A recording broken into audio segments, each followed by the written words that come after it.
There are a number of things that our team is looking at, but there's a few things that I'd want to touch on. I think firstly, one of the things is going to be edge AI.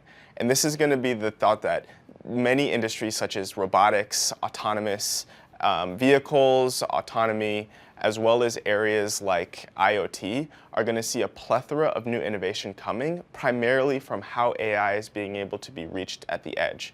And we're seeing a lot of innovation in new companies that are being started to help capitalize on some of this autonomous areas at the edge. I think a second area that we're really excited about is embedded fintech. Think about how new fintech solutions are being built in areas and for companies that are not traditional financial services. And so embedded fintech is one area that we're spending a lot of time in and seeing a lot of new company innovations being built.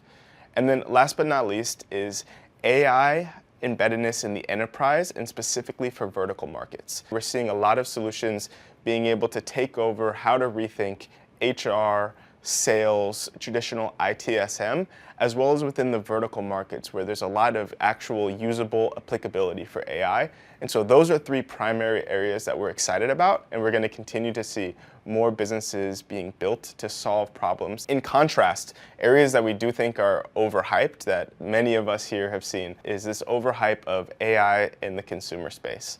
So while I do think there has been a ton of solutions, as well as a number of them that have seen massive amounts of adoption, we do feel that this is an area that has been much more saturated and commodified. And so for new solutions that are looking to build, it's going to be much more difficult to actually find differentiation.